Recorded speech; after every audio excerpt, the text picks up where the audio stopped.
what, in your opinion, is the major obstacle that prevents people to see and learn the truth about these false theories in medicine? And what can be done about it so one day we as humanity can really forget about viruses and the fear of contagion? Yeah, it's an individual process, this. So there's a couple, it's a very difficult question, because that's why I keep referring to this as a spell or even a cult.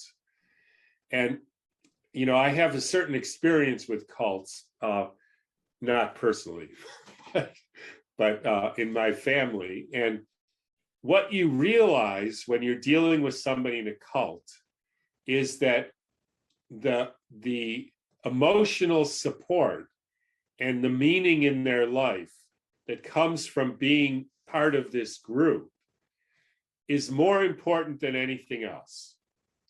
And often, when you're in a cult, they kick out everybody else.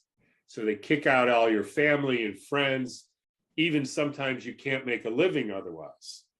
So your whole life is based on being part of this group. Now, if somebody comes along and says, I don't think this cult thing is right, I don't think it makes any sense. At that point, the person realizes they have a decision. They can either say, okay, let me hear what you're saying and see if I agree. And that means I have to change my whole life, right? I'm no longer part of my group. I don't have any friends. I don't have any family. I don't have any money. I don't have any emotional support. I'm like a little child who's been kicked out in the wilderness. Or you can say, I'm not listening to that, or I'm not going to believe it. And unfortunately, that's really what's happening now. There's too high a stakes for people to even listen. And it's interesting when you talk to somebody like that, they immediately start thinking of reasons why it can't be true. Well, the government wouldn't do anything to hurt us. Or how could they keep all this secret for so many years? Or how come all these virologists don't understand it? And how come there's so much studies showing that this isn't true? Or I saw Aunt Bessie get sick and then Uncle Harry got sick, and so it must be a virus. None of those have anything to do with whether there's a virus or not. Whether somebody is doing gain of function research or messing around with snake venoms or whatever has no relevance to whether there's actually a virus. And so that's the kind of thing that people say as a sort of defense mechanism. I don't want to believe this, so I make up some sort of nonsense. I've talked to some of the leaders in the freedom and health movements, and I'll say, what's your evidence that there's a virus causing sickness? And they'll say things like, well, how do you explain gain of function research? And I say, well, that's a political answer to a science question, right? The proof that there's a virus is, isolated from the tissues, characterize it, all this stuff. The fact that there's a bunch of labs doing research on God knows what, I think, doesn't have anything to do with whether there's a virus or not. But, that's what he thinks. Now, how to get out of that? Nobody knows really. And it's also very difficult.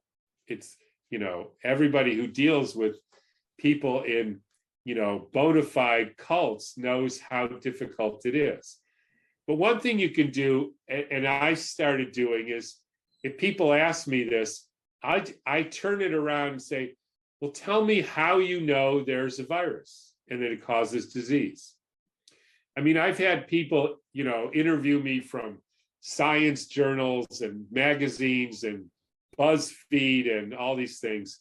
the science editor of whatever, they say, they want to say Tom's an idiot. And so I say, okay, I'll talk to you, but first tell me how you know there's a virus. They have no clue. They have no clue. They're the people who are telling the people the information about this virus. So they don't know.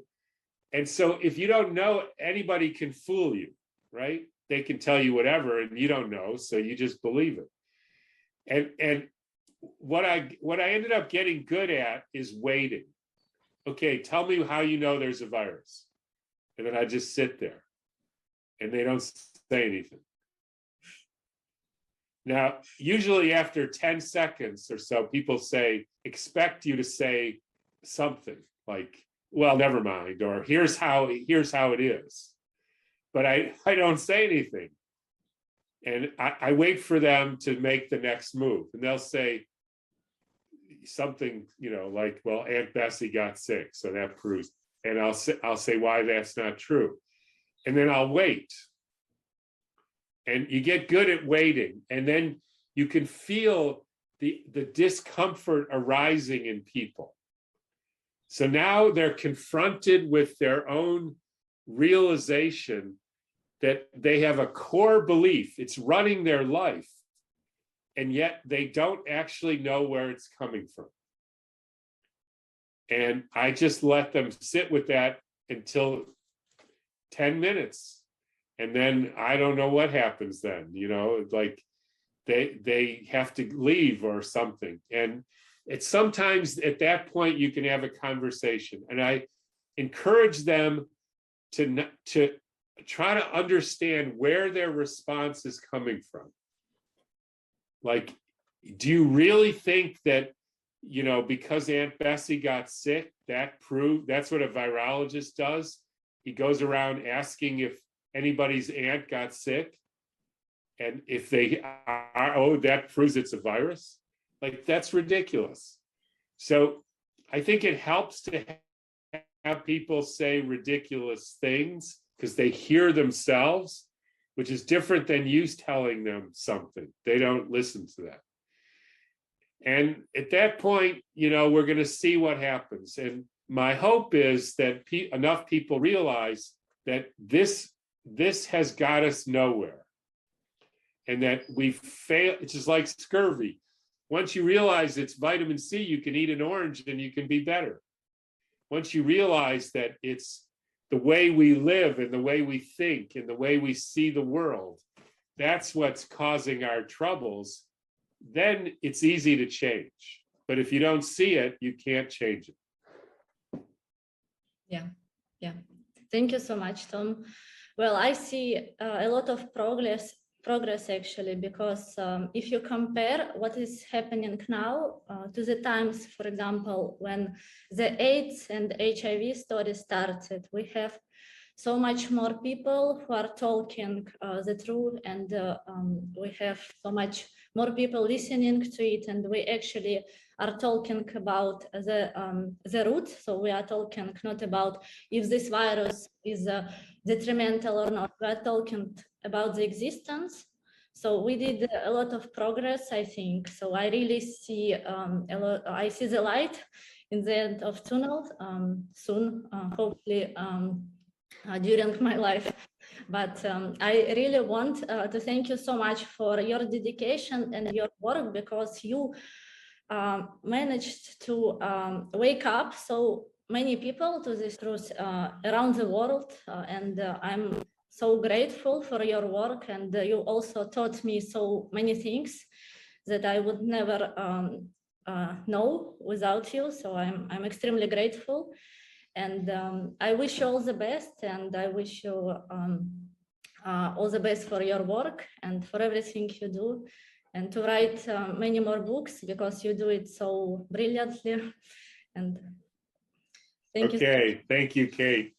And yeah, I tell people, we're just getting started. The virus thing is an easy one. There's a lot more to go of finding out what's real in this world and what isn't, because the story we're told is just does not make sense.